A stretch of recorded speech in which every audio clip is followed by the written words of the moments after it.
네, 우리 시장은 약간 숨고르기 양상이고요. 코스피는 강보합, 코스닥은 3포인트가량 밀려있는 상황이고요. 일본은 2.5% 급등입니다. 미국과의 무역협상 타결 소식이 일단 호재로 작용하면서 일본 증시는 급등세예요. 예, 돈이 모이는 곳에 관심과 전략들 종목 이야기 하겠습니다. 오늘 바로자산운용 윤정식 상무 화상으로 연결되어 있습니다. 안녕하세요. 네, 안녕하세요. 네, 오늘도 시장에서 주목하는 관심 있는 두 종목 먼저 공개를 할 텐데요. 오늘은 통신 섹터입니다.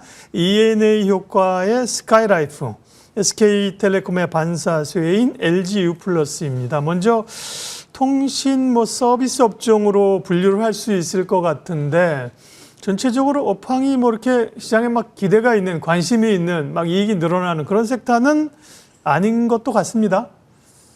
네, 우선 통신주는 주목을 받았던 게 주주 환원으로 인해서 첫 번째로 주목을 받았었고, 최근에는 단통법 폐지로 인해서 주목을 받았죠.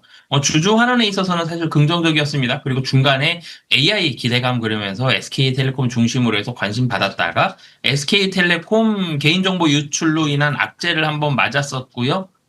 최근에는 이제 다시 단통법으로 넘어오는 이런 모습들이 있었는데, 결론적으로는 이전에는 통신주 배당 그리고 이 시장 경기를 방어해주는 방어주 성격이 좀 더 강했다라면은 이제는 조금 달라진 모습들, 주주 환원책이 상당히 좀 강화가 됐다라는 점, 그리고 AI 쪽에 있어서도 굉장히 좀 기대감을 가질 수 있다라는 점, 이런 부분들로 그러니까 AI 쪽으로는 투자가 계속적으로 좀 들어가겠죠.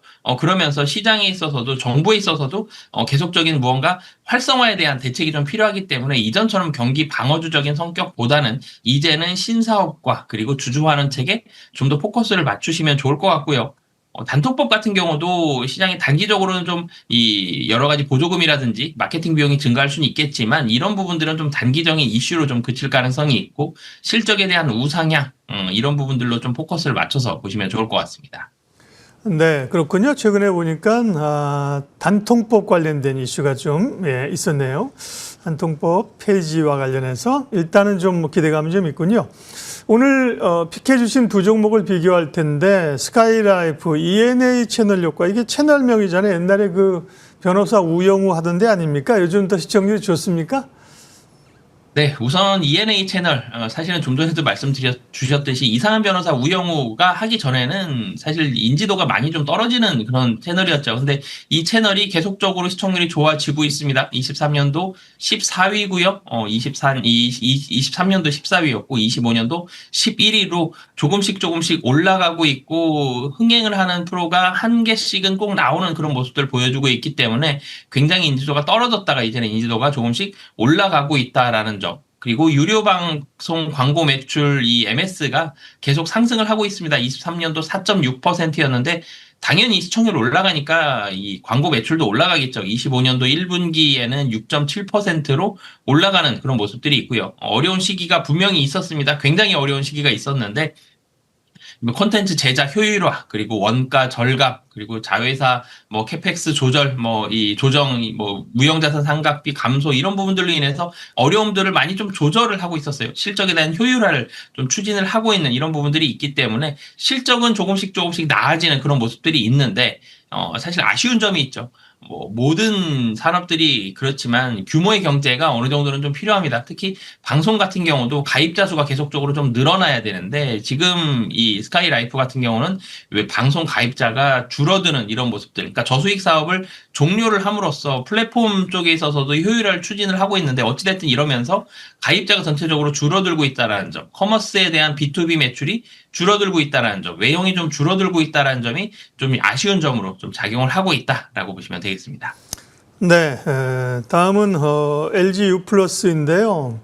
SK텔레콤의 개인정보 유출에 따라서 타사들이 수혜를 받았는데 가장 수혜를 많이 받았던 거는 KT 아닌가요? LG유플러스는 어떤데요? 예. 네, 좀 전에 말씀 주셨듯이 KT도 수혜를 받았고요. LG U+도 수혜를 받았죠. 스카이라이프가 사실 KT의 자회사인데, KT보다는 LG U+ 쪽으로 조금 더, 이 무게중심을 좀 둔 이유는, 물론 이제 SK텔레콤의 반사이 유무선 쪽에 있어서 LG U+, KT 모두 다, 플러스 효과를 가져왔습니다.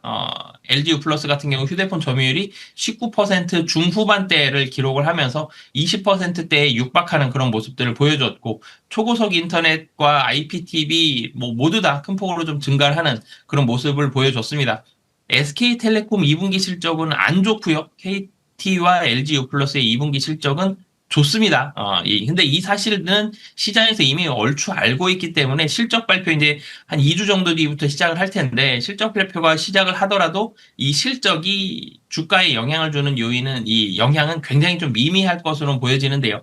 LG U 플러스에 조금 더 주목을 해보는 이유는 첫 번째로는 AI 쪽에 있어서 LG AI 연구원의 이 LLM을 활용한 자체 AI 개발 시스템이라든지, 그리고 구글과 전략적 제휴로 인해서 AI 서비스의 고도화가 진행이 된다라는 점, AI 쪽에 계속적으로 좀 힘을 주고 있기 때문에 이쪽으로의 기대감이 추가적으로 나올 수 있다는 점이 첫 번째고요. 또 한 가지로는 자사주 소각입니다. 자사주 소각과 매입을 통한 이 주주 환원이 확대가 되고 있는데요. 자사주 678만 3,006주입니다. 1,000억 원 정도 되는데요. 이거를 8월 5일 날 소각을 하고요. 800억 정도의 규모를 내년 8월 초까지 또 매입을 하겠다. 1,800억 정도를 자사주의 비용을 쓰면서 주식 수량 줄여놓겠다는 거죠. 기존 주식에 대한 가치를 높여주려는 이 주주 환원책이 확대가 되고 있기 때문에 이런 주주 환원 확대, 그리고 안정적인 수익 흐름, 이런 부분들이 하반기에도 이어질 가능성이 높다라고 보시면 되겠습니다.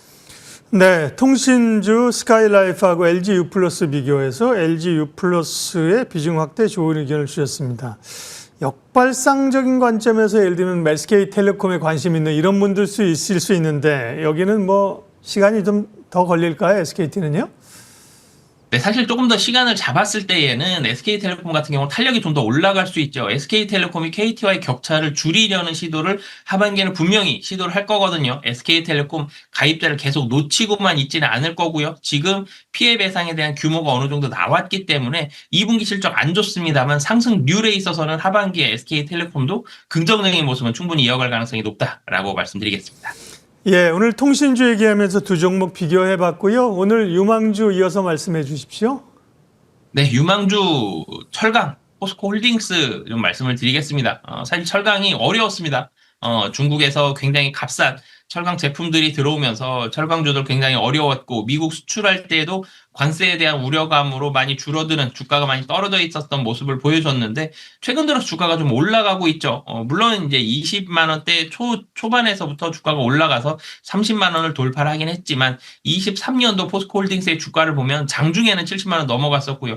60만 원대까지 꽤 몇 달 동안 유지하는 그런 모습들이 있었는데, 이때는 2차전지 기대감으로 좀 올라갔었죠. 그리고 그 이후에는 2차전지 기대감 떨어지고 철강 어려움 겪었었는데, 첫 번째로는 철강이 우선 실적을 이끕니다. 25년도 철강 부문 뚜렷한 수요 회복, 여기까지는 조금 아쉬워요. 좀 부진하지만 원자재 가격이 안정적으로 이어지면서 이익단은 개선이 되는 그런 모습이 이어질 가능성이 상당히 좀 높고요. 2차전지 소재 부문은 사실 적자가 지속이 됩니다. 그렇지만 이 중장기 성장에 대한 로드맵이 구체화가 되면서 27년도에 이후에 이제는 2차전지 소재도 이익단에 기여를 할 수 있는 이런 모습들까지 좀 구체화를 시켜놓는 그런 상황들이 25년도에 나타날 가능성이 높기 때문에 27년도까지 2년이 남았지만 25년도에 로드맵에 대한 구체화, 그러면서 2차전지 소재가 깎아먹었던 주가 다시 회복이 될 가능성이 상당히 좀 높다라고 보시면 되겠고요. 마지막으로는 중국산 반덤핑입니다.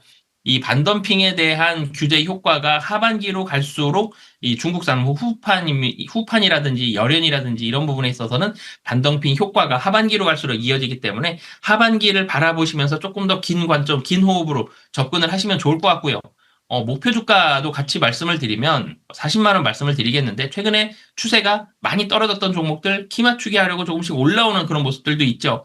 포스코홀딩스도 수급적으로 기관이 굉장히 좀 많이 사고 있습니다. 이런 흐름들은 하반기까지도 이어질 가능성이 높다라는 점 등이 있기 때문에 목표 주가도 40만 원 말씀드리겠습니다. 네, 머닝 종목 이야기 바로자산운용 윤정식 상무님과 함께했습니다. 오늘 관심주 포스코홀딩스였습니다. 고맙습니다. 네, 감사합니다.